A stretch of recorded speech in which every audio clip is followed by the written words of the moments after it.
Shalom, selamat hari Minggu Bapak Ibu Saudara sekalian. Bagaimana kabarnya? Walaupun kita masih belum bisa bertatap muka secara langsung, kiranya dimanapun kita berada saat ini yang sedang mengikuti ibadah online, senantiasa dalam perlindungan kuasa Tuhan Yesus, selalu bersukacita dan tetap bersyukur. Amin. Mari bersama sebelum kita menaikkan pujian kepada Tuhan Yesus, sama-sama kita siapkan hati, kita berdoa. Tuhan Yesus yang sungguh baik, terima kasih ya Bapa atas segala berkat dan kemurahan-Mu. Puji syukur kami panjatkan hanya kepadamu ya Tuhan. Kami berdoa dimanapun kami berada saat ini, kami mau siapkan hati dan pikiran kami masuk dalam hadirat Tuhan. Biarlah hati dan pikiran kami semua hanya terfokus kepada Tuhan Yesus. Bekerjalah ya Roh Kudus, penuhi kami dengan hadirat-Mu. Kami mau memuji, memuliakan nama Yesus. Segala beban, segala pergumulan, masalah kami mau taruh di hadapan-Mu ya Yesus. Karena kami percaya Engkaulah sumber kekuatan kami, Engkaulah sumber kemenangan kami. Terima kasih ya Tuhan. Mari bersama saudara sekalian yang siap memuji dan meninggikan nama Tuhan, kita katakan amin.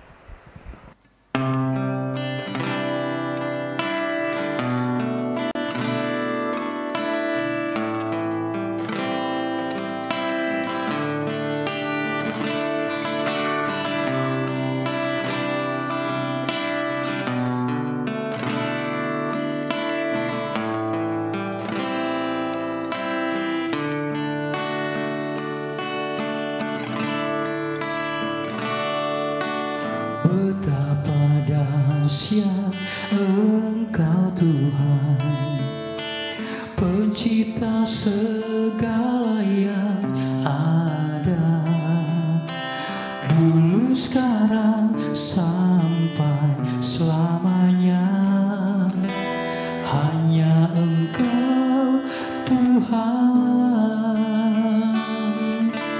tak terselangi pikiranmu, tak terukur panjang setiamu, dulu sekarang sampai selamanya. Hanya Engkau Tuhan,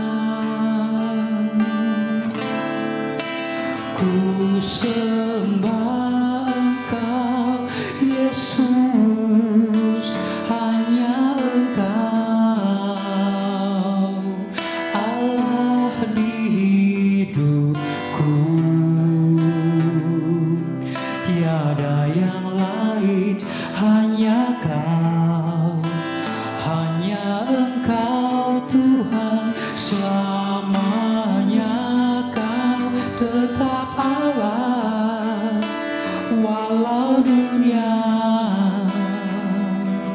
semua bergoncang,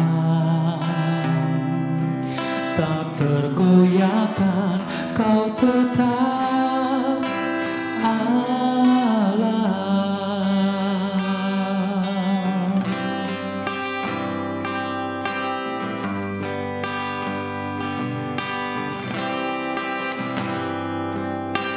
Tak terselami pikiranmu, tak terus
ku sembah Engkau Yesus, hanya Engkau Allah di hidupku, tiada yang lain, hanya Kau, hanya Engkau Tuhan selamanya. Kau tetap Allah walau dunia semua bergoncang, tak tergoyahkan. Kau tetap Allah, Kau tetap Allah, Kau tetap Allah.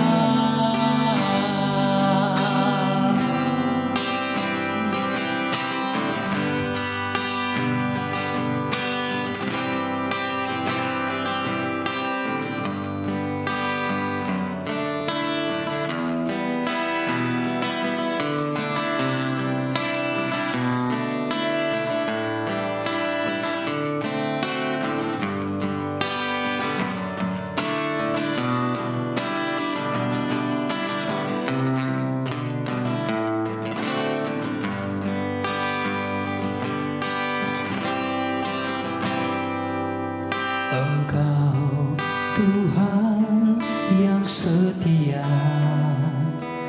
waktumu selalu yang terbaik. Engkau Tuhan sandaranku, dan ku hanya kan berharap padamu. Satu-satunya yang ku andalkan, satu-satunya yang ku percaya. Engkau sumber kekuatan, sumber pengharapan, sumber kedamaian. Satu-satunya yang ku andalkan, satu-satunya yang ku percaya. Engkau Tuhan memberkati, Tuhan penyembuhku, Tuhan pemuliku.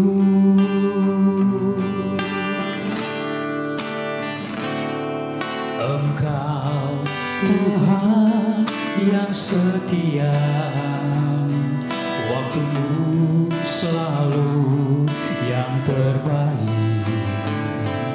Engkau Tuhan sandaranku, dan ku hanya kan berharap padamu.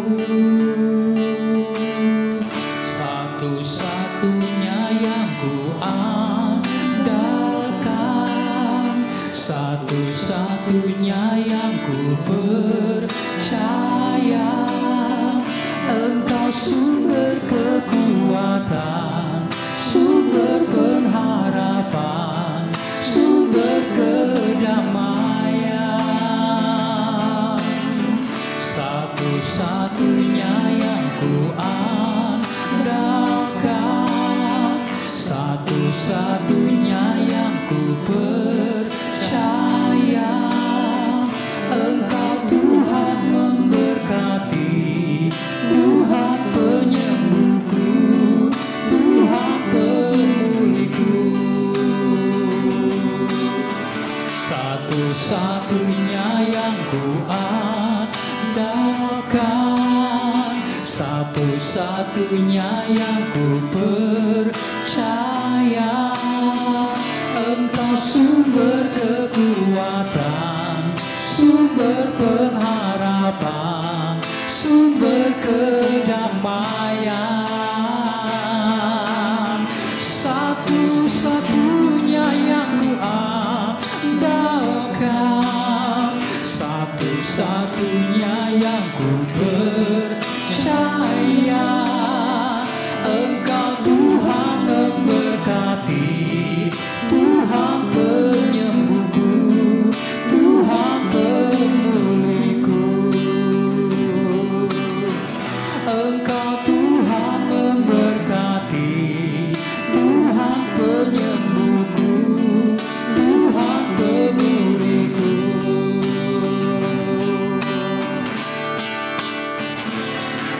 Engkaulah Tuhan, Engkaulah Raja, berdaulat atas hidupku, ku berserah penuh. Engkaulah Tuhan, Engkaulah Raja, berdaulat atas hidupku, ku berserah penuh. Engkaulah Tuhan, Engkaulah Raja, berdaulat atas hidupku, ku berserah penuh. Berdaulat atas hidupku, ku berserah penuh.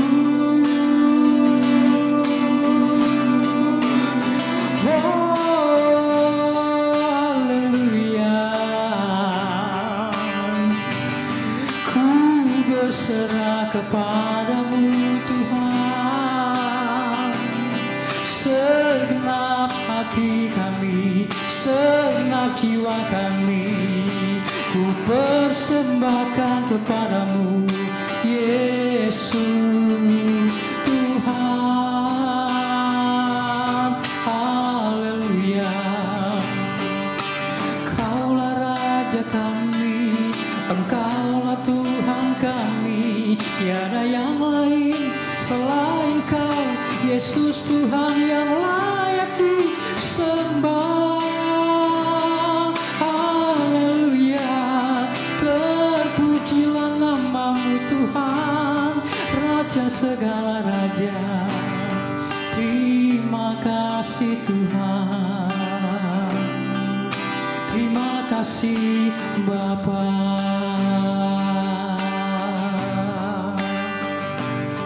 Kau yang layak dipuji, Kau yang layak disembah, Kau Allah yang bertata sekarang dan selamanya. Kaulah Raja kami Tuhan, Raja yang mulia.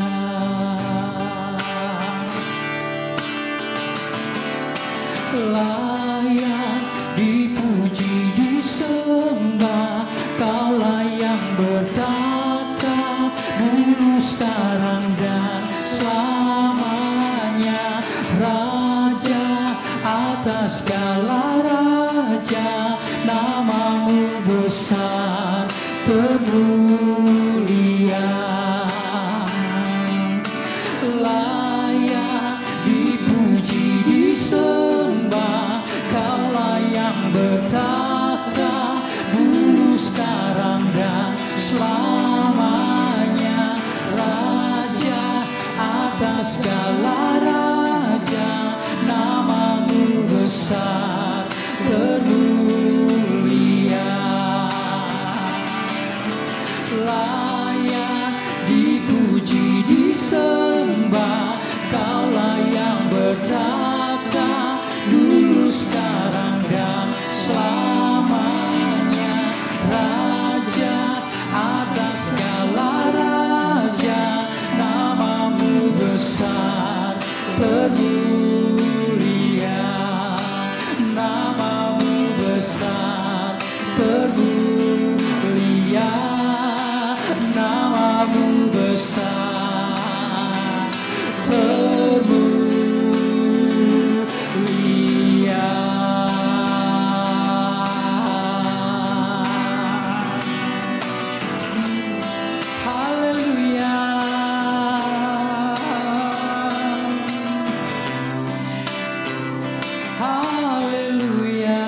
sembah Kau.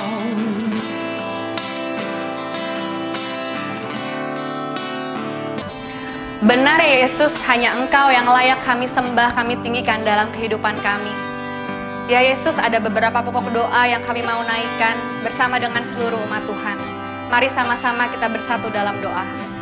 Kami mau berdoa ya Yesus untuk saudara kami yang sedang mencari pekerjaan baru, agar Engkau yang memberkati segala prosesnya sehingga saudara kami bisa segera mendapatkan pekerjaan baru yang diinginkan. Kami juga mau berdoa untuk anak dari saudara kami yang sedang menjalani tes, agar diberikan kepandaian sehingga mendapatkan nilai yang baik. Kami juga mau berdoa untuk saudara kami yang sedang merencanakan kuliah, agar segala sesuatu yang diperlukan dicukupi dan segala sesuatunya berjalan dengan lancar. Selain itu kami juga mau mengucapkan syukur untuk saudara kami yang bisnisnya tetap diberkati selama masa pandemi ini. Terima kasih ya Tuhan, memang Kau Allah yang luar biasa, yang selalu menolong kami dan memberi pengharapan dalam setiap kondisi kami.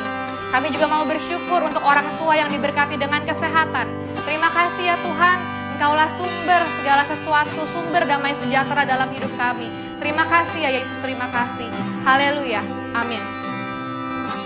Tidak terasa, saat ini kita sudah memasuki bulan yang baru, yaitu bulan Juni. Tema Zion Church of Christ di bulan ini adalah honoring. Kita percaya bahwa kita bukan hanya harus menghormati Tuhan Yesus, tapi kita mau belajar juga untuk menghormati dan menghargai sesama kita, orang-orang terdekat dengan kita, baik yang lebih tua maupun yang lebih muda. Karena kita percaya setiap pribadi berharga di mata Tuhan. Di pagi hari ini kita juga sama-sama mau membaca ayat renungan yang diambil dari Filipi 2 ayat 3. Mari saya undang semuanya untuk membaca 3, 2, 1. Filipi 2 ayat 3. Dengan tidak mencari kepentingan sendiri atau puji-pujian yang sia-sia, sebaliknya hendaklah dengan rendah hati yang seorang menganggap yang lain lebih utama daripada dirinya sendiri. Semoga ayat renungan yang baru kita baca menjadi tuntunan dalam kehidupan sehari-hari untuk rendah hati dan saling menghargai sesama. Mari saudara sekalian, sebelum masuk ke dalam sakramen tubuh dan darah Kristus, kita sama-sama menaikkan pujian berikut. Engkau Tuhan ku tinggikan, yang bangkit dan menang, Yesus Kristus Tuhan, Raja mulia dan luhur, berkorban bagiku.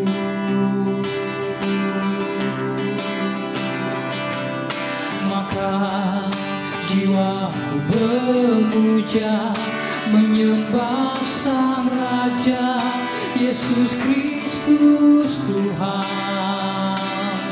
Kekal sempurna kuasa-Mu, agunglah karya-Mu.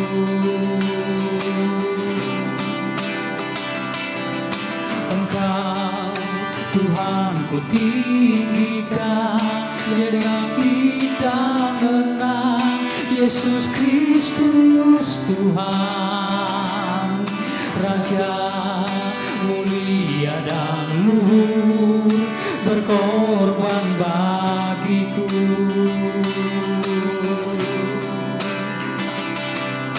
Maka jiwaku memuja, menyembah Sang Raja, Yesus Kristus Tuhan.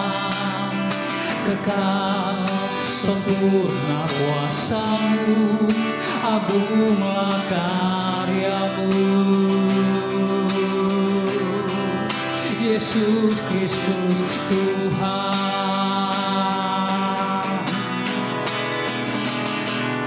Engkau Tuhan ku tinggikan, yang bangkit dan menang, Yesus Kristus Tuhan.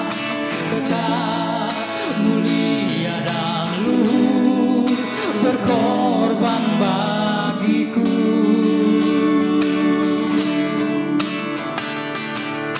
Maka jiwaku memuja, menyembah Sang Raja, Yesus Kristus Tuhan.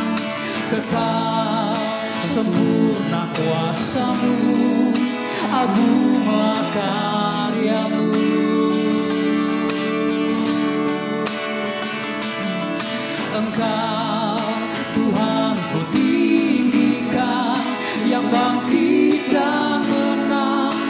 Yesus Kristus Tuhan,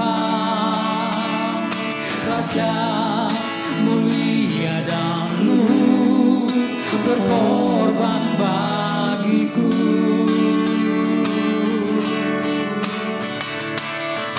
Maka jiwaku memuja, menyembah Sang Raja, Yesus Kristus Tuhan.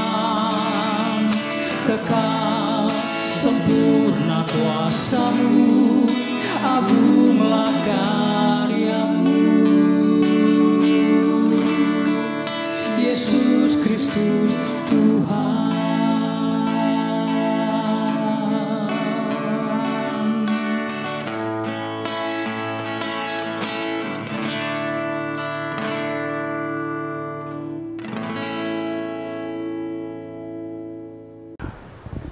Puji nama Tuhan, saya senang bisa menjumpai Anda kembali yang ada di rumah saat ini atau di tempat tinggal saudara masing-masing. Saya siaran dari rumah secara online untuk memberkati setiap Anda yang mengikuti siaran streaming online pada saat pagi hari ini.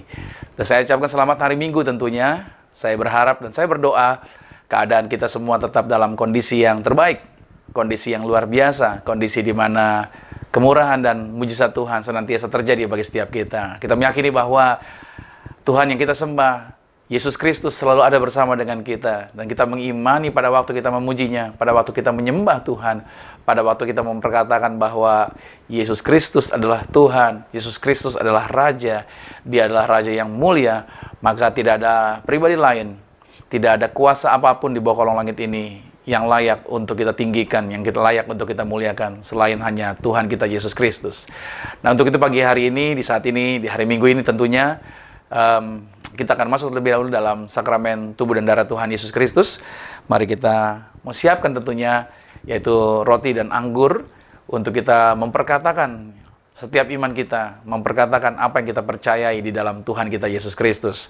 Satu firman Tuhan saya bacakan terlebih dahulu buat saudara, yaitu diambil dalam Imamat pada pasal 26, pada ayat yang ke-13b dikatakan begini, Aku telah mematahkan kayu kuk yang di atasmu, dan membuat kamu berjalan tegak. Ya, tidak ada apapun di bawah kolong langit ini yang bisa membuat kita lepas dari beban berat. Setiap orang mungkin hari-hari ini punya beban berat. Setiap orang mungkin hari-hari ini telah memiliki masalah yang berat. Setiap orang mungkin hari-hari ini memiliki ketakutan-ketakutan, kecemasan, kegelisahan. Tapi firman Tuhan mengingatkan buat Anda dan saya bahwa Yesus Kristus telah mengambil atau telah mematahkan kuk yang membuat seseorang tidak dapat berjalan dengan tegak, tidak dapat memandang jauh ke depan, tidak dapat melihat dan mempercayai sesuatu yang hebat yang akan terjadi bagi hidup dia. Tetapi ini yang Tuhan kerjakan, bahwa kematiannya di atas kayu salib adalah memangkas kuk tersebut. Segala beban berat sudah diangkat dan diselesaikan di atas kayu salib. Oleh karena itu, kenapa Anda dan saya terima tubuh dan darah Tuhan Yesus? Untuk kita diingatkan kembali apa yang Tuhan sudah janjikan, apa yang Tuhan sudah selesaikan. Percayalah bahwa tidak ada kutuk yang mengikat Anda dan saya lagi. Tidak ada hal yang terlalu berat yang tidak bisa Tuhan selesaikan dalam kehidupan kita. Dan Alkitab juga menjaminkan bahwa bagi Tuhan tidak ada perkara yang mustahil. Dan sesuai dengan itu juga kita bisa berkata, bagi orang percaya juga tidak ada perkara yang mustahil. Mari kita mengingat kembali apa yang Tuhan sudah kerjakan. Jangan izinkan kesedihan menguasai, jangan izinkan beban masalah memimpin pikiran kita, tetapi izinkan kasih anugerah Tuhan menguasai setiap kita. Mari kita berdoa. Terima kasih Tuhan Yesus, di hari Minggu ini, di minggu pertama di bulan Juni ini Tuhan, kami ingin bersekutu di dalam tubuh dan darah Tuhan Yesus. Maka karena itu aku berdoa setiap anak-anak Tuhan semuanya dilawat Tuhan, dimanapun mereka berada, kuasa Tuhan, kemurahan Tuhan, kemuliaan Tuhan menjamah setiap kami. Maka mujizat Tuhan juga pasti terjadi pada saat kami bersatu dengan tubuh-Mu, bersatu dengan darah-Mu. Maka kami ada di dalam Engkau, Engkau ada di dalam kami. Maka tidak ada unsur apapun di bawah kolong langit ini yang dapat memisahkan kami dari kasih Tuhan. Engkau baik, Engkau luar biasa, Engkau sangat mengasihi kami Tuhan. Terima kasih Bapa, kami akan bersatu dengan tubuh dan darah-Mu dalam nama Tuhan Yesus, haleluya. Amin. Mari kita angkat rotinya saja di atas kepala. Mari bersama-sama ikuti doa saya bahwa roti di tangan Anda bersama keluarga Anda itu menjadi tubuh Kristus. Bersama-sama katakan dalam nama Tuhan Yesus, inilah roti yang turun dari surga. Inilah tubuh Tuhan Yesus Kristus, tubuh yang tergantung di atas kayu salib. Yang pertama, memberikan kami bersama dengan keluarga kehidupan yang kekal di dalam kerajaan sorga. Yang kedua, untuk menyempurnakan agar tubuhku selalu sehat sempurna, sempurna jiwa rohku dibangkitkan pada akhir zaman. Tubuh Tuhan Yesus Kristus yang telah tertombak, tertikam, tergantung di atas kayu salib, agar kami mulai hari ini tidak akan terkapar di meja operasi. Aku tolak pikun lumpuh, aku tolak koma, aku tolak terkapar di ruang ICU. Dan kami punya iman, usia kami lebih dari 80 tahun dan tidak akan sakit-sakitan dalam nama Tuhan Yesus. Inilah roti yang turun dari surga. Inilah tubuh Tuhan Yesus Kristus. Mari kita makan tubuh Tuhan Yesus.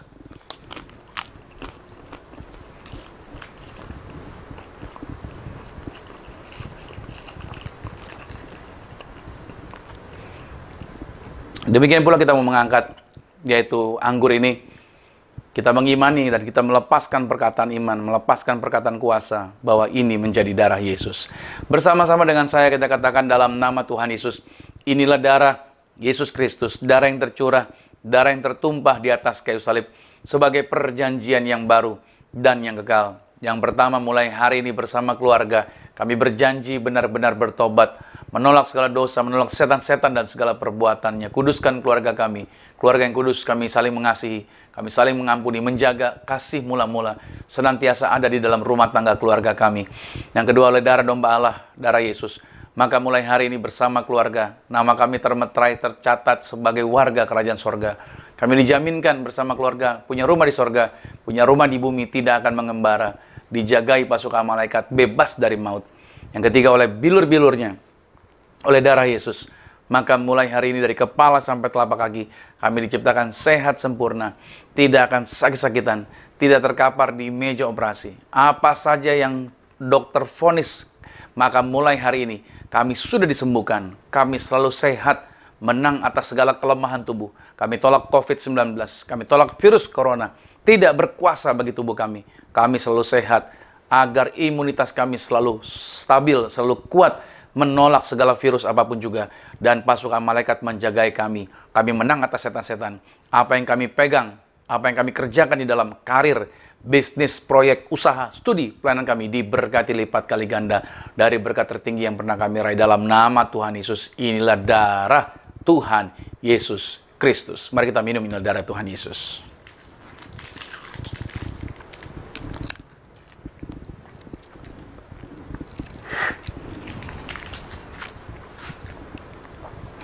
Demikian pula Tuhan Yesus memberikan kita perintah, yaitu sebagaimana murid-muridnya diperintahkan untuk mendoakan orang sakit, menyembuhkan orang sakit dengan sakramen ini, bahkan untuk mengusir setan-setan.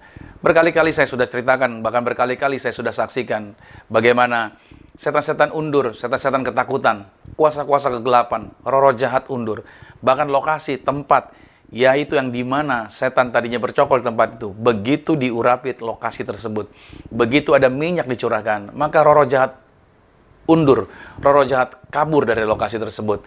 Kenapa demikian? Tuhan yang memberikan perintah kuasa daripada sakramen minyak, karena dari sejak awal pada waktu bumi ditenggelamkan, pohon zaitun tidak mati, pohon zaitun tetap hidup berhadapan dengan air 150 hari bumi tenggelam. Ini memberikan petunjuk. Tuhan bahkan, Yesus bahkan sering kali berdoa di Bukit Zaitun. Bahkan nantinya dia datang pun kitab Zakaria mengatakan akan turun juga kembali di Bukit Zaitun. Maka Tuhan memberikan petunjuk untuk kita menggunakan sakramen minyak ini. Saya sudah buktikan berkali-kali bagaimana kuasanya, bagaimana lawatannya, bagaimana saya bisa melepaskan orang-orang yang terikat kuasa kegelapan, bagaimana orang-orang yang diganggu setan. Begitu diurapi, diurapi dengan minyak ini, maka setan-setan undur dan lepas dari orang tersebut. Saya berdoa buat saudara, minyak di tangan saudara, yang saya dan saudara kita akan berdoa bersama, itu juga menjadi minyak urapan. Karena bukan hanya saya yang bisa mendoakan minyak ini menjadi minyak urapan, tapi Bapak Ibu Saudara yang ada di rumah pun, kita semua bisa berdoa dan percaya bahwa minyak di tangan Anda juga menjadi minyak urapan. Mari sama-sama angkat minyaknya, sama-sama katakan dalam nama Tuhan Yesus, inilah minyak urapan, setiap tetes saya punya kuasa mengusir setan, setiap oleh saya punya kuasa menyembuhkan penyakit. Silakan mulai hari ini pasukan malaikat hadir, jagai kami, proteksi kami, pagari kami. Maka kami tolak setan, tuyul, dukun-dukun, kuasa kegelapan, roh jahat. Kami lumpuhkan, kami hancurkan dalam nama Tuhan Yesus. Silakan pasukan malaikat sorgawi, jagai kami, jagai tempat tinggal kami. Kemanapun kami melangkah, kami selalu dalam proteksi, dijagai pasukan malaikat dalam nama Tuhan Yesus. Inilah minyak urapan. Anda boleh oleskan di atas kepala saudara, bahkan juga setiap anggota keluarga, orang-orang yang saat ini bersama-sama dengan saudara. Siapapun, Anda boleh urapi mereka. Atau mungkin kalau Anda ada di kantor atau ada di tempat di luar rumah Anda boleh urapi keliling tempat di mana Anda berada. Berdoa melepaskan berkat. Percayalah bahwa di mana minyak dicurahkan, pasukan malaikat berkeliling, menjagai, dan memagari. Dan saya percaya hari ini pun juga ketika kita berdoa mengangkat minyak ini juga, kuasa yang sama juga terjadi. Pasukan malaikat juga menjagai setiap Anda yang ada di rumah. Puji Tuhan. Haleluya, puji Tuhan. Baik, kita akan masuk dalam kebenaran firman Tuhan. Tentunya saya selalu akan ingatkan saudara. Ayo, siapkan catatan saudara. Mencatatlah apa yang akan difirmankan hari ini. Karena itu adalah kebiasaan yang sangat baik. Kebiasaan itu akan menolong saudara untuk mengingat dan mendapatkan pewahyuan-pewahyuan akan firman Tuhan. Bahkan ingatan saudara akan terus terarah kepada firman Tuhan. Kita berdoa untuk firman Tuhan ini. Bapa, dalam nama Tuhan Yesus, kami sudah menerima tubuh dan darah-Mu. Kami percaya dan terlalu yakin kami tinggal di dalam Tuhan. Tuhan ada dalam kami. Maka mujizat Tuhan pasti terjadi. Dan sebentar kalau kami akan dengar firman Tuhan, Roh Kudus ambil alih. Roh Kudus juga sederhanakan setiap bahasa, kata kalimat yang Kau pakai untuk menjelaskan setiap area firman Tuhan ini. Sehingga anak Tuhan menangkap dengan jelas, mengerti dengan benar. Dan kami semua dapat mempraktekkannya, bukan cuma cakap dalam menjadi pendengar. Tapi kami juga punya kerinduan dan kami juga punya dorongan yang kuat untuk mau mempraktekkan firman itu dalam kehidupan kami. Dan hidup kami jadi garam, jadi terang, jadi contoh, jadi teladan. Seperti itulah yang Tuhan inginkan untuk kami lakukan. Thank you Lord Jesus. Pagari setiap kami, tutup bungkus kami semua dengan kuasa darah Yesus. Kuasa gelap iblis setan yang coba mencuri benih firman atau mengganggu konsentrasi anak Tuhan, aku lumpuhkan, aku hancurkan, aku patahkan dalam nama Tuhan Yesus. Haleluya. Amin. Puji Tuhan, saat ini kita sudah ada di bulan Juni, tentunya di awal minggu di bulan Juni ini. Dan saya masih terus akan berbicara mengenai nilai-nilai di mana bulan Juni ini, tema kita sepanjang bulan Juni ini berbicara mengenai honoring, yaitu tentang sikap menghormati. Dan ini bagian-bagian penting daripada nilai-nilai yang sedang kita bahas di sepanjang tahun 2020 ini. Saya akan selalu ingatkan kepada saudara bahwa kita punya nilai-nilai. Dan nilai-nilai itu disingkat menjadi I Heart Family. Dan bagian-bagian inilah yang saya akan jelaskan satu persatu. Kemarin kita sudah berbicara mengenai integritas. Dan hari ini kita berbicara mengenai honoring di bulan Juni ini khususnya. Bagian-bagiannya kita akan bahas di setiap minggunya. Baik, catat baik, judul ini yang saya bagikan buat saudara yaitu honoring. Sikap dalam menghormati. Kita buka dulu firman Tuhan di dalam Roma pada pasal 12. Ya, kita buka dulu firman Tuhan di dalam Roma pada pasal 12. Pada ayatnya yang ke-10. Roma 12 pada ayat yang ke-10. Firman Tuhan berkata begini. Hendaklah kamu saling mengasihi sebagai saudara dan saling mendahului dalam memberi hormat. Nah, saudara bisa melihat di sini bahwa hari ini kita belajar mengenai sesuatu yang, kalau boleh saya katakan menurut saya ini sangat penting, tetapi jarang dibicarakan di dalam gereja. Apa itu? Yaitu honor atau hormat, sikap yang menghargai. Ini yang seringkali jarang untuk disampaikan atau untuk dibicarakan. Nah, sikap menghargai itu adalah sebenarnya jembatan penghubung untuk masuk ke dalam kehidupan seseorang atau masuk dalam kehidupan orang lain. Nah, pada saat kita menaruh penghargaan kepada orang lain atau sikap menghormati kepada orang lain, sebenarnya kita sedang membantu orang tersebut untuk dapat melihat keberadaannya sebagai pribadi yang berharga di matanya Tuhan. Nah, memang bukanlah suatu hal yang mudah pada saat kita mau menerapkan sikap menghormati orang lain ini, di mana tentunya kita cenderung ingin terlebih dahulu dihormati. Ya, itu kebiasaan manusia. Cenderungnya bukan memulai, tapi cenderungnya minta dihormati terlebih dahulu. Oleh karena itu tentunya dibutuhkan keberanian. Dibutuhkan keberanian dan dalam kerendahan hati untuk seseorang bisa menghormati orang lain. Saya beri tulisan ini yaitu, You will never do anything in this world without courage. It is the greatest quality of the mind next to honor. Itu tulisan Aristotle. Bahwa Anda tidak dapat melakukan apapun di dunia ini sebenarnya tanpa keberanian. Dibutuhkan keberanian tadi saya katakan. Karena itu adalah kemampuan terbaik untuk dapat menghormati. Bahkan ada sebuah tulisan lagi yang mengatakan honor is simply the morality of superior man. Artinya sikap hormat menunjukkan moralitas seseorang yang hebat. Jadi sikap hormat itu menunjukkan seperti apa sih moral orang itu. Nah, sebagai contoh, saudara, negara yang paling dekat lah dengan kita, yaitu Singapura. Mereka menetapkan ketertiban. Mereka punya aturan ketertiban, seperti menyeberang lewat zebra cross, ada kecepatan maksimal dalam berkendara, terbiasa antri, hingga mereka patuh untuk menaati rambu-rambu lalu lintas, bahkan sampai mereka membuang sampah pun harus pada tempatnya. Nah, ini semua adalah kebiasaan sebenarnya yang dapat dilatih sejak dini. Walaupun kelihatannya hanya hal yang kecil, namun orang-orang ini mereka mau melakukannya. Kenapa? Karena mereka sadar manfaat dari setiap kebiasaan yang baik tersebut. Mereka sadar akan manfaatnya. Nah, ketahuilah bahwa itu adalah kebiasaan dan habit yang baik. Dan salah satu yang menjadi prinsip mereka adalah bahwa orang Singapura terbiasa untuk menghormati orang lain. Mereka punya prinsip itu. Hal ini bisa dilihat dari kebiasaannya mereka. Ketika mereka menggunakan fasilitas umum, kalau saudara lihat baik-baik, mereka akan mendahulukan orang tua. Ibu-ibu hamil, hingga orang difabel. Bahkan kursi khusus buat orang-orang seperti itu mereka siapkan di dalam transportasi umum. Dan itu mereka utamakan buat orang-orang tersebut. Pernahkah saudara jumpai ada kursi yang khusus untuk ibu hamil, atau kursi khusus untuk orang-orang yang difabel atau orang tua?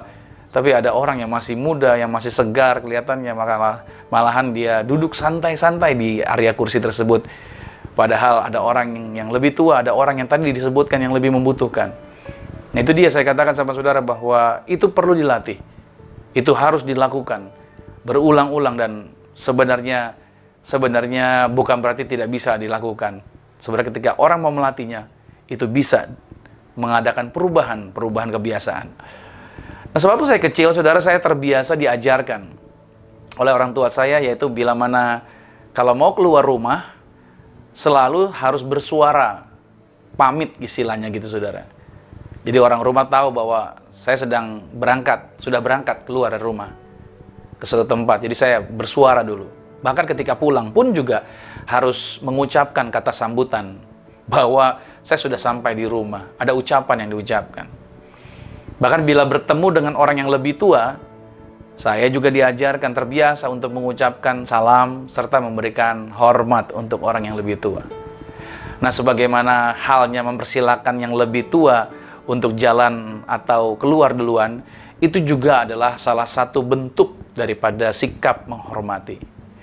Nah, kita sering melihat dan berpikir bahwa anak-anak kita atau bahkan orang di sekeliling kita berperilaku kurang baik. Nah, sebenarnya karena mereka sebenarnya tidak pernah diajarkan. Makanya mereka seringkali bersikap seperti itu. Maka mereka-mereka yang melanggar ini terlihat sepertinya kurang ajar gitu loh. Betul ya? Nah, ini akan menjadi masalah sebenarnya di masa depan bila mana gereja tidak proaktif untuk mengajarkan jemaatnya untuk mengerti arti dari menghormati.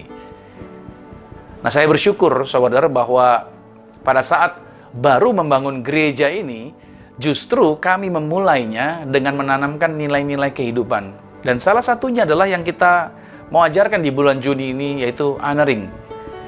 Dan yang mungkin dalam pembahasan atau dalam pemandangan orang-orang, pembahasan mengenai nilai honoring mungkin bukanlah hal yang terlalu besar apabila untuk diajarkan, apabila dibandingkan dengan pembahasan mengenai hal-hal teologi. Nah, di sini saya tidak sedang membenturkan pengajaran yang satu dengan pengajaran yang lain, tetapi saya sedang meletakkan dasar yang tepat agar kami dapat membangun setiap orang dengan rapi dan baik. Itu tujuannya. Mengapa kami mengajarkan nilai-nilai ini, saudara. Nah, ada banyak hal yang perlu kita ketahui sebenarnya tentang menghormati. Seperti bagaimana menghormati Tuhan, menghormati orang tua, menghormati pasangan, menghormati pimpinan, menghormati pemerintah, menghormati hamba Tuhan, menghormati pernikahan, atau menghormati orang-orang yang lebih senior, menghormati hak cipta karya orang lain. Kita harus belajar untuk menghormati semua hal ini. Sikap hormat ini mesti diajarkan, mesti terus-menerus. Nah, saya berharap sepanjang bulan Juni ini ada perubahan yang terjadi buat setiap kita yang mengikuti urutan tema-tema khotbah tentang honoring ini. Saya berharap bahwa ibadah serial sepanjang bulan ini itu akan membawa perubahan dalam kehidupan kita dan memahami bahwa sikap menghormati bukanlah sebuah teori, tetapi suatu sikap yang harus kita bangun dan kita lakukan dalam kehidupan kita. Nah, dari kata honor kita juga dapati, dari honor itu kita dapati tentang kata ini, yaitu honorarium. Dari kata honor, honorarium, yaitu bicara mengenai upah, ya kan, upah, pendapatan. Kalau kita lihat bahwa orang yang kerja sebagai karyawan tetap dengan honorer, itu berbeda. Kalau orang yang sudah digaji dalam karyawan tetap, pendapatannya sudah tetap seperti itu. Tidak ada perubahan yang signifikan. Tetapi kalau honorer, itu dia tergantung dari keaktifannya, tergantung dari jadwal yang dia jalani. Artinya bila mana dia satu minggu dia hanya dijatahkan, misalkan dia mengajar cuma 2 jam, maka yang dia dapat cuma hanya 2 jam itu saja. Dihitung per jamnya berapa, atau 2 jam itu dihitung berapa. Misalkan 2 jam dia mengajar 250.000, ya berarti seminggu dia cuma dapat 250.000 karena seminggu saja ngajarnya, yaitu 2 jam. Berarti sebulan kita dapat ukur bahwa pendapatan dia adalah 1 juta. Seperti itu. Nah, semakin nantinya dia ditambahkan lagi harinya, maka dia akan memiliki pendapatan yang berbeda, ada penambahan lagi. Nah, saudara dikasih Tuhan, seseorang yang disebut dengan honorarium, bahwa kita patut untuk diberikan honor yang lebih tinggi. Caranya bagaimana? Ya tadi, dengan menunjukkan nilai sebenarnya. Artinya dia belajar untuk memberikan yang terbaik dan melakukan perbuatan yang terpuji.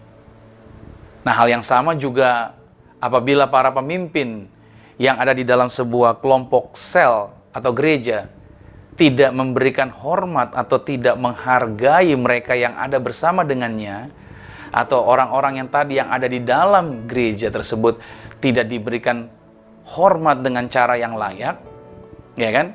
Saya banyak jumpai di dalam sebuah pelayanan, orang-orang yang ada di dalamnya bukannya dihargai, bukannya dihormati atau diberikan penghormatan yang layak buat mereka, tapi sepertinya mereka hanya didaya gunakan saja. Kelihatannya berguna dipakai, kalau sudah tidak ada gunanya lagi atau mungkin bagi sebuah institusi tidak terlalu berguna lagi, maka orang-orang seperti ini tidak diabaikan saja, tidak disupport dan tidak difasilitasi dan segala sesuatunya yang lain lagi. Nah, dari sini sebenarnya kalau orang-orang mengerti bahwa kalau mereka tidak diberikan penghormatan yang sesuai dengan apa yang mereka lakukan, makanya jangan heran jika anggota atau orang-orang yang mungkin melayani di institusi tersebut satu persatu akan pergi meninggalkan lokasi tersebut. Ya, karena mereka tidak mendapatkan penghormatan dari apa yang mereka lakukan.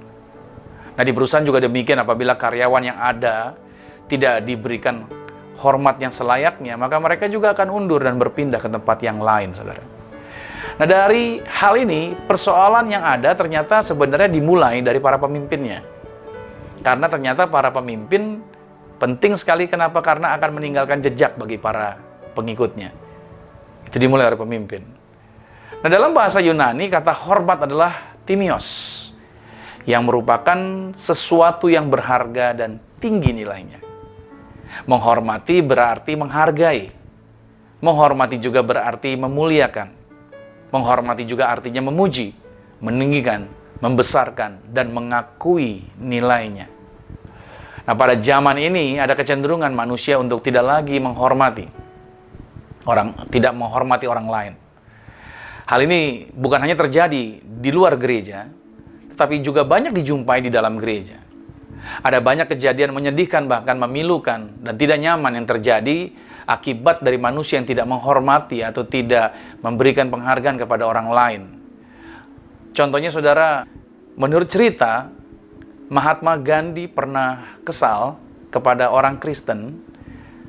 Alasannya gara-gara dia ditolak masuk sebuah gereja, yaitu gereja Kristen, yaitu Kristen Barat yang ada di India. Ada orang-orang bule yang menjadi usher, dan begitu Mahatma Gandhi mau masuk, langsung di stop. Kamu nggak boleh masuk, sorry, white only gitu loh. Padahal sebenarnya dia senang, dia mau belajar tentang ajaran Alkitab, tapi ditolak. Orang-orang itu menghalangi Mahatma Gandhi. Sampai Mahatma Gandhi menuliskan sebuah perkataan, I like your Jesus, but I don't like your Christianity. Ya, justru karena sikap yang tidak mau menghormati orang lain ini, malahan membuat hal-hal yang besar menjadi terhenti. Saudara yang kasih Tuhan, disinilah sebenarnya kenapa kita perlu belajar untuk menghormati. Penting sekali bahwa sikap menghormati ini harus dimiliki oleh setiap anak-anak Tuhan. Lalu pertanyaannya seperti ini, mengapa kita harus memiliki sikap hormat? Apa alasannya? Kenapa Anda dan saya harus memiliki sikap hormat?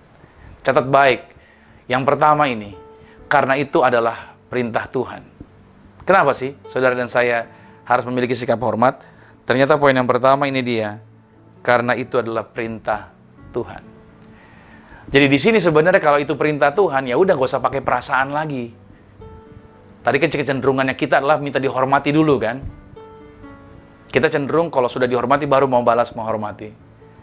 Tapi di sini alasannya mengapa kita harus memiliki sikap hormat, karena itu adalah perintah Tuhan. Jadi nggak perlu lagi ada perasaan apapun. Jangan andalkan perasaan saudara, tapi lakukan dengan ketaatan. Karena perintah Tuhan, maka kita harus mau melakukannya. Apapun perasaan Anda, singkirkan itu semua. Kita melakukannya. Kita mau memiliki sikap hormat, karena itu adalah perintah Tuhan. Oke.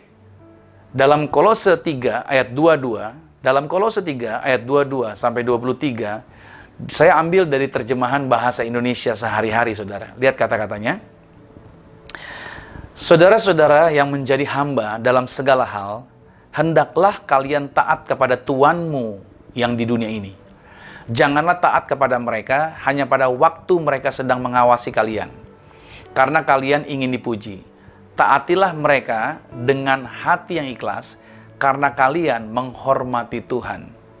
Ayat 23-nya dikatakan, pekerjaan apa saja yang diberikan kepadamu, hendaklah kalian mengerjakannya dengan sepenuh hati, seolah-olah Tuhanlah yang kalian layani, dan bukan hanya manusia. Ini alasan pertamanya, saudara. Dari ayat firman Tuhan ini jelas diingatkan buat setiap kita, buat Anda dan saya, bahwa melayan dalam artian menghormati, itu bukanlah karena keputusan perasaan kita, tapi itu karena perintahnya Tuhan. Makanya apapun yang kamu lakukan, lakukanlah seperti buat Tuhan, bukan buat manusia. Ada amin.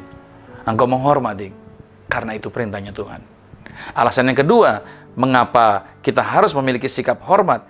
Karena setiap kita sama kedudukannya. Lihat, karena setiap kita sama kedudukannya di hadapan Tuhan. Ya, saya tertarik dengan cerita ini dari mana Petrus hidupnya benar-benar diubahkan. Kisah Rasul pada pasal 10 ayat 34 sampai dengan 36. Demikian firman Tuhan. Lalu mulailah Petrus berbicara, katanya, sesungguhnya aku telah mengerti bahwa Allah tidak membedakan orang. Setiap orang dari bangsa manapun yang takut akan Dia dan yang mengamalkan kebenaran berkenan kepadanya.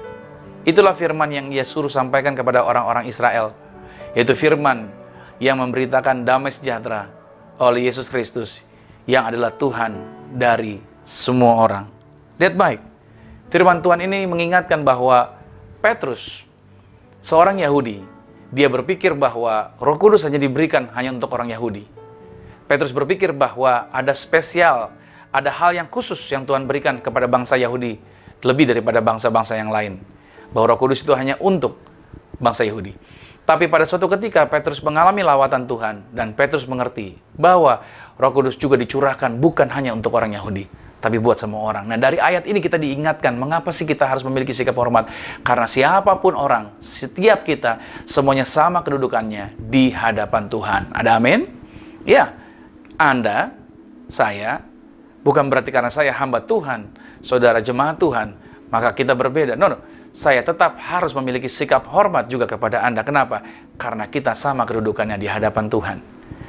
Suami istri juga demikian, sama di hadapan Tuhan. Setiap orang, kita semua sama di hadapan Tuhan. Oleh karena itu, kita memiliki sikap ini, inilah yang menjadi alasan mengapa Anda dan saya, yaitu harus memiliki sikap hormat.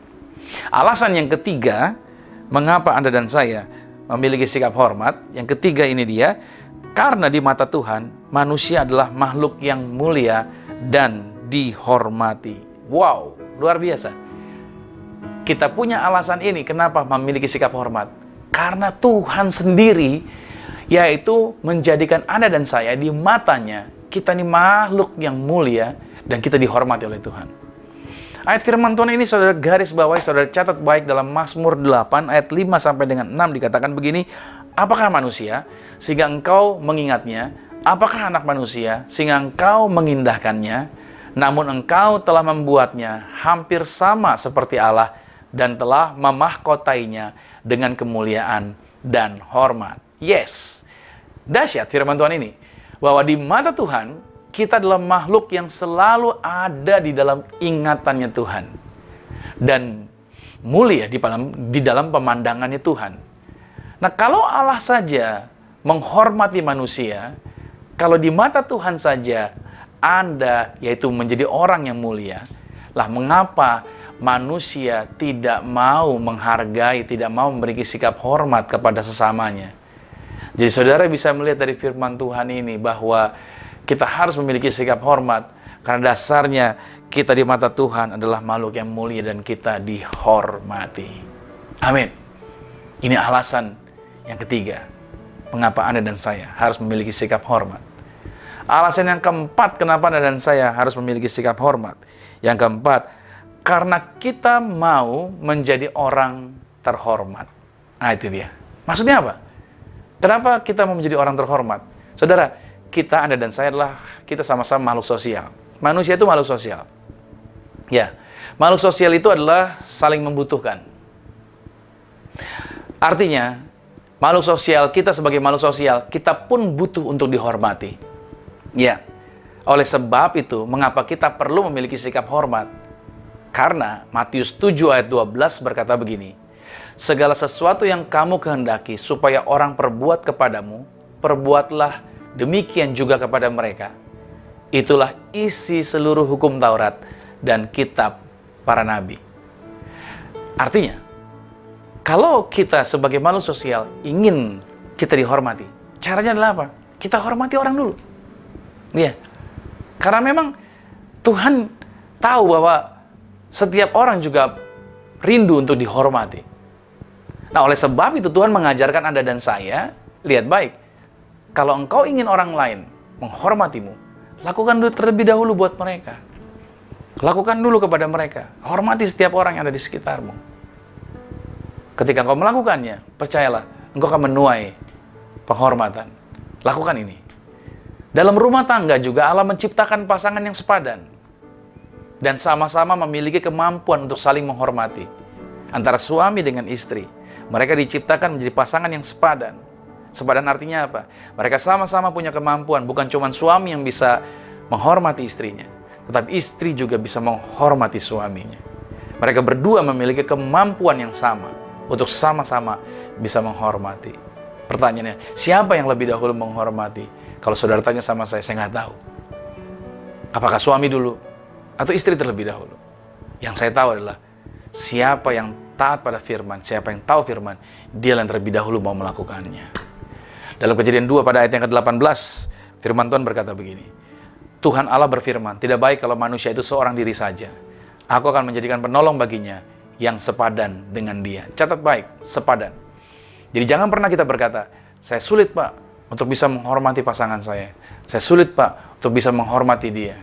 habis dia sikapnya begini, habis dia sikapnya begitu. Tidak. Alkitab mengatakan, setiap kita punya kemampuan untuk menghormati pasangan kita. Puji Tuhan. Itu adalah alasan mengapa Anda dan saya harus memiliki sikap hormat. Lalu berikutnya, sekarang bagaimana caranya untuk saya dan saudara untuk kita dapat menghormati? Bagaimana caranya untuk kita dapat menghormati? Oke, tadi alasannya, ini langkahnya. Yang pertama adalah begini, yaitu kita perlu untuk mengasihi diri kita terlebih dahulu. Ya, bagaimana caranya kita dapat menghormati? Ya kan? Caranya adalah kita harus mengasihi diri kita terlebih dahulu. Jangan salah arti. Saya akan jelaskan mengenai area ini. Mari kita lihat Matius pada pasal 22 ayat 39. Dan hukum yang kedua yang sama dengan itu ialah kasihilah sesamamu manusia. Lihat kata-kata ini, seperti dirimu sendiri. Saudara, dari teks ayat ini sedang dijelaskan buat kita bahwa Tuhan ingin kita mengasihi sama kita. Tuhan ingin kita menghormati orang-orang yang bersama-sama dengan kita. Tetapi standarnya adalah ketika engkau menghormati orang, ketika engkau mengasihi orang, engkau harus standarnya sama seperti engkau menghormati dirimu sendiri. Sama seperti engkau mengasihi dirimu sendiri. Nah, persoalannya kalau engkau tidak mengasihi dirimu, bagaimana engkau bisa mengasihi orang lain? Ada sebuah pernyataan seperti ini, saudara. Sebuah pernyataan seperti ini bahwa before anything else, find yourself, be yourself, and love yourself. Ini bukan berarti bahwa Anda harus menjadi orang yang egois. Bukan. Saya tidak mengajarkan saudara menjadi orang yang egois. Tetapi, sebelum Anda melakukan apapun di dalam hidup ini, sebelum Anda mengerjakan apapun di dalam hidup ini, yaitu sebelum engkau mau menghargai atau sebelum engkau mau menghormati orang lain, hal yang perlu Anda lakukan ialah apa? Kenalilah dirimu. Tampil jujur apa adanya. Dan kasihi dirimu sendiri bahwa engkau itu berharga.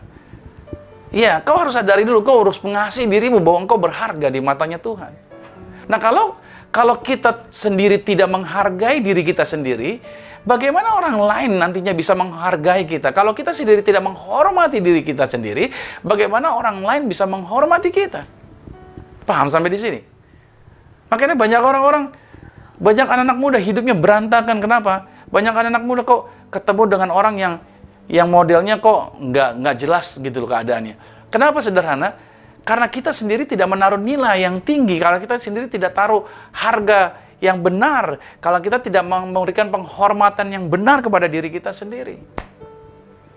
Kalau wanita ketemu laki-laki, baru ketemu, laki-laki sudah bisa taruh tangannya di pundak gitu loh.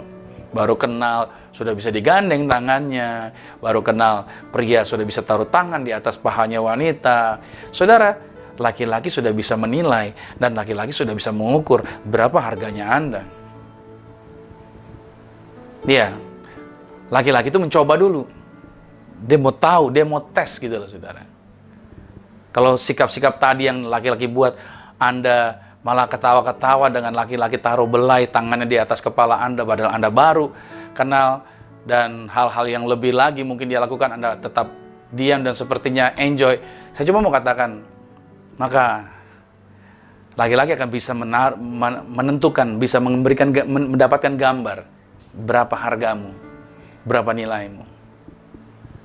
Tapi seandainya kalau laki-laki baru kenal, ngobrol, taruh tangan di paha, lantas Anda langsung gampar mukanya gitu, saudara ya, pok gitu, tuh laki-laki akan kaget.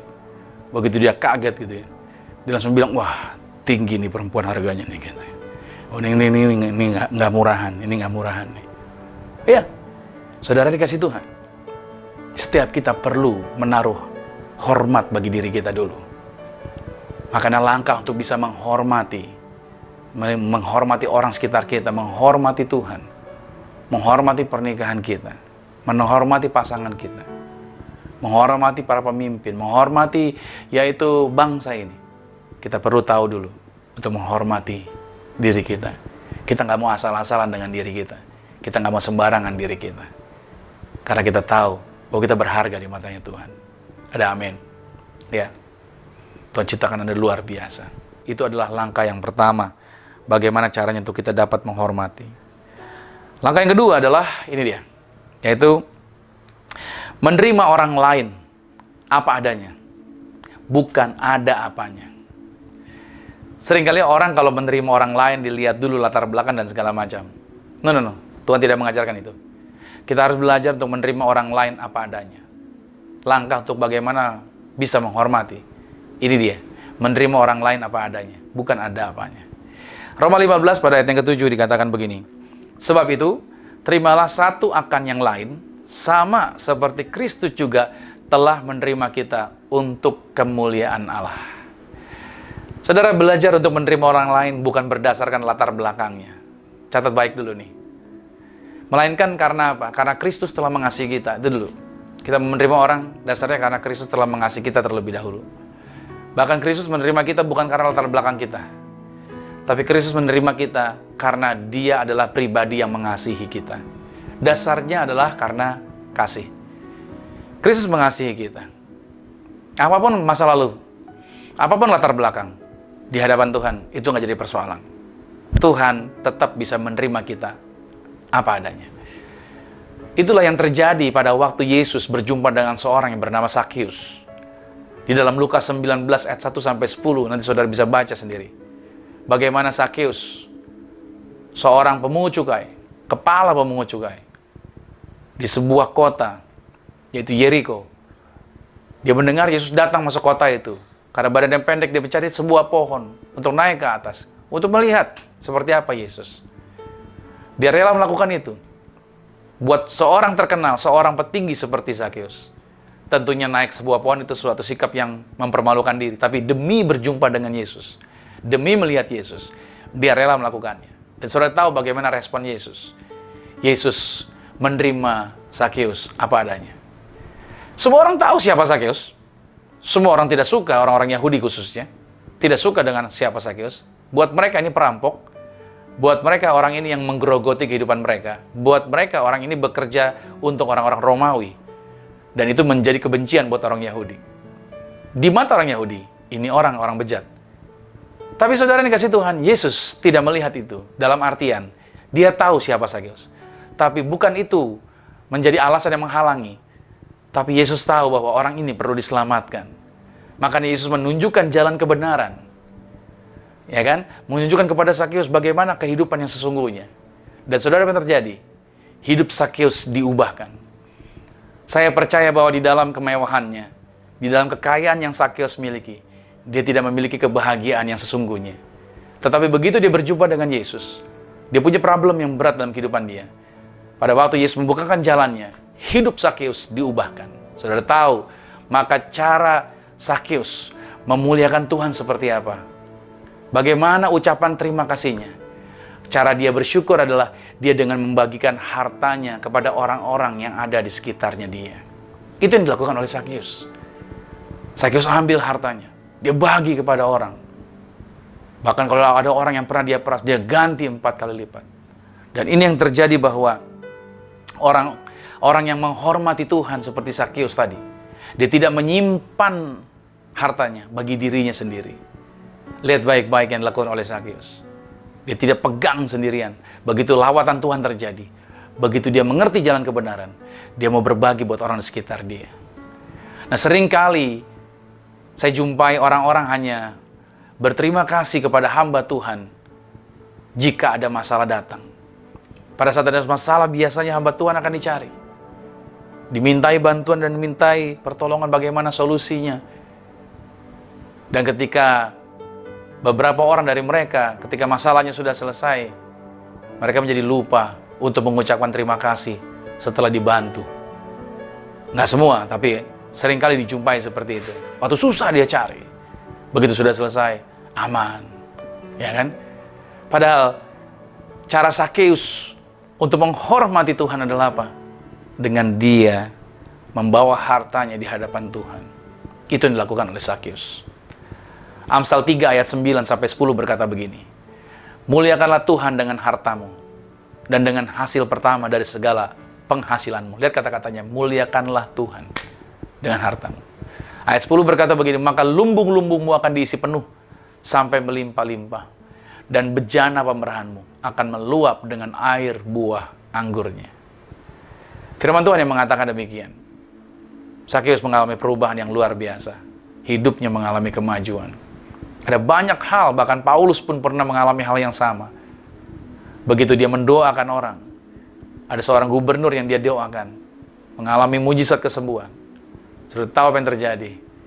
Dia diperlengkapi setiap pelayanannya. Apa yang menjadi kebutuhannya. Orang itu berterima kasih dengan apa yang dikerjakan oleh Paulus. Itu adalah sebagai bukti untuk memuliakan Tuhan. Mereka menggunakan apa yang ada pada mereka untuk pelayanan Paulus. Langkah yang ketiga, tidak mengganggu atau mencuri harta atau kepunyaan orang lain. Tidak mengganggu atau mencuri harta atau kepunyaan orang lain. Kita buka dalam Ulangan 5 ayat 21. Jangan mengingini istri sesamamu, dan jangan menghasratkan rumahnya, atau ladangnya, atau hambanya laki-laki, atau hambanya perempuan, atau lembunya, atau keledainya, atau apapun yang dipunyai sesamamu. Nah, hormati saudara, apa yang orang lain miliki. Kita harus belajar menghormati apa yang orang lain punya. Kita tidak boleh merusakkan apa yang orang lain miliki. Itu langkahnya untuk memiliki sikap hormat. Mungkin ada orang yang dipercayakan sesuatu oleh orang lain. Oke, kita nggak perlu menjadi iri hati.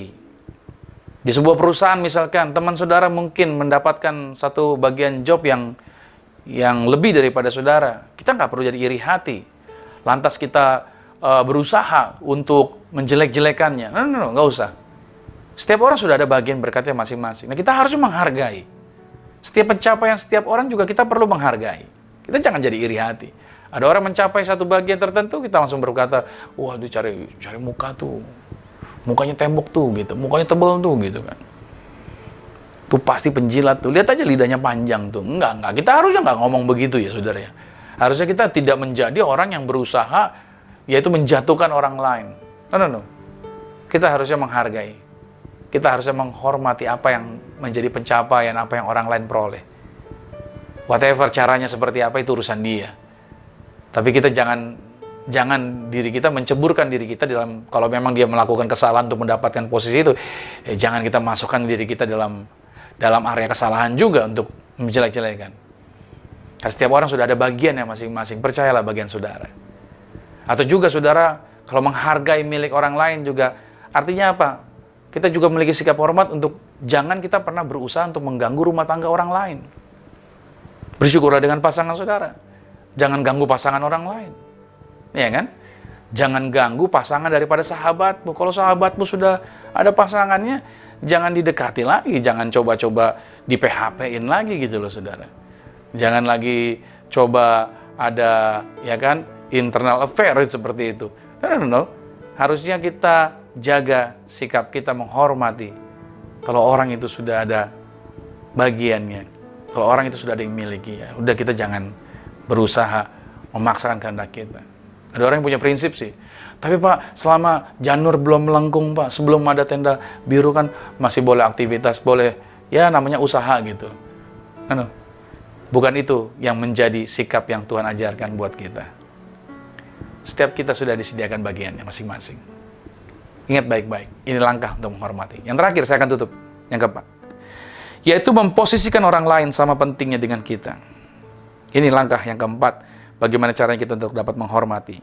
Yaitu memposisikan orang lain sama pentingnya dengan kita. Bahkan lebih utama. Filipi 2:3 dikatakan begini, dengan tidak mencari kepentingan sendiri atau puji-pujian yang sia-sia. Sebaliknya, hendaklah dengan rendah hati, yang seorang menganggap yang lain lebih utama daripada dirinya sendiri. Latihan ini mesti dilakukan. Firman Tuhan mengingatkan buat kita, harusnya bukan kita yang lebih penting, tapi ada orang lain yang lebih penting. Pada saat seseorang dipercayakan untuk menjadi pemimpin, semua orang pengen memimpin sepertinya, karena senang posisi pemimpin sepertinya lebih dihormati dan dikagumi. Tapi ini tips yang saya beritahukan, bahwa pada saat seorang menjadi pemimpin, justru di saat itulah dia harus lebih banyak berbuat sesuatu untuk orang-orang yang dia pimpin. Bukan sebaliknya, malah mencari penghormatan dari orang lain. No, bukan itu. Seorang pemimpin justru harus lebih banyak berbuat sesuatu untuk orang-orang yang dia pimpin. Ada amin. Karena ini bagiannya, langkahnya untuk kita memiliki sikap hormat ini. Saya percaya bahwa bagian ini akan menguatkan kita. Langkah-langkah ini perlu dilatih. Pada waktu kita melakukannya mungkin ada orang yang nggak menghormati kita, tapi kita mau belajar menghormati. Ingat baik, lakukan saja. Lakukan saja. Karena pada waktu kita melakukannya, hati kita akan bergembira. Hidup kita akan berubah. Sikap-sikap kita akan berubah. Karena sikap menghormati bukanlah sebuah teori yang dihafalkan. Bukan. Melainkan sikap, yaitu suatu sikap yang mau kita lakukan secara terus-menerus. Dari hari ke sehari. Lakukan itu. Dan itu dapat dimulai dari orang-orang yang terdekat dengan kita. Sebenarnya tidak ada yang terlampau sulit untuk dikerjakan. Bila mana kita mau, dan bila mana mata kita terus terarah kepada Tuhan. Lakukan terus. Seperti orang kalau buka botol, 1 kali mungkin buka belum bisa, 2 kali mungkin belum bisa. Terus aja coba. Terus coba. Pasti kebuka. Ya kan? Ini adalah sebuah latihan, saudara. Karena kalau saudara tidak melatih, itu tidak akan pernah bisa. Nah, sikap menghormati ini menjadi bagian nilai yang kita pelajari di bulan ini. Saya berharap di minggu pertama ini menjadi latihan, ini menjadi sukacita, ini menjadi kekuatan untuk kita mempraktekkan dalam kehidupan kita.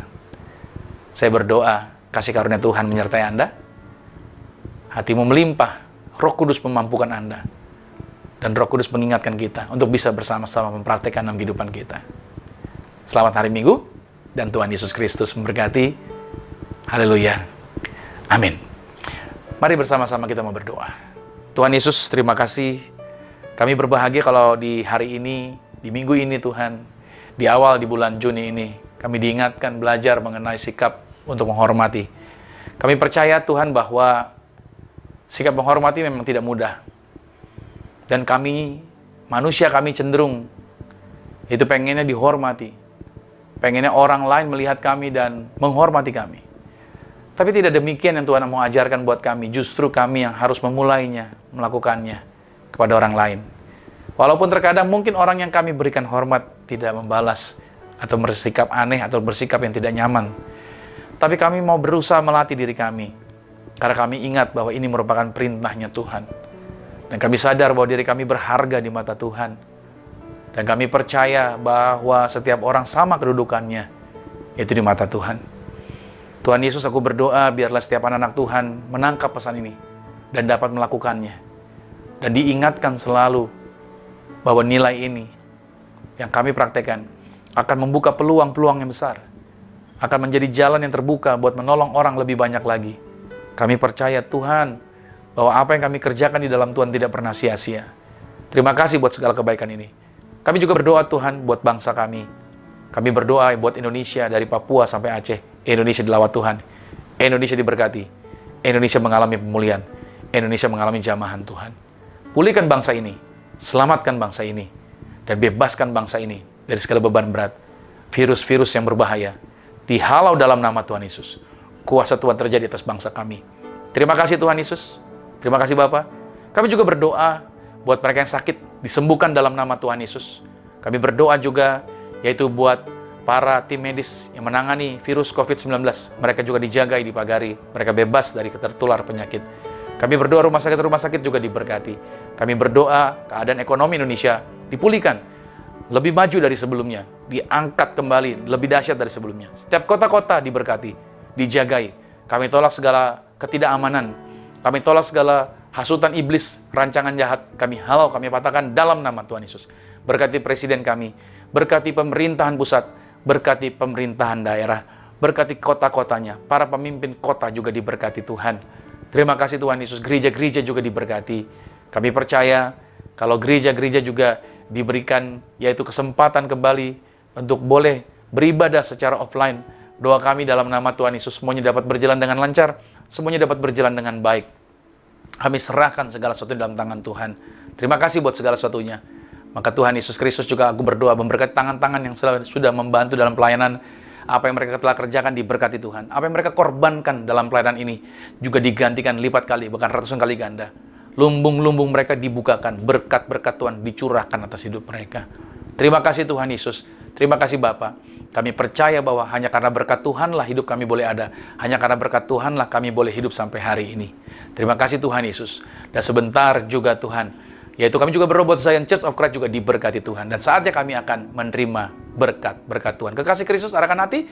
Aminkan berkat ini menjadi milik kita. Diberkatilah engkau di dalam usahamu, diberkatilah engkau dalam pekerjaanmu, diberkatilah engkau di dalam studi sekolah kuliahmu, dan diberkatilah engkau di dalam pelayananmu. Apapun yang kau kerjakan, Tuhan pasti buat berhasil. Setiap keluargamu juga diberkati. Terimalah berkat anugerah dari Bapa di surga, cinta kasih di dalam Yesus Kristus, kekuatan penghiburan di dalam kuasa Roh Kudus, menyertai mengurapi kita mulai hari ini sampai Tuhan datang menjemput Anda dan saya, keluarga dan keluargaku.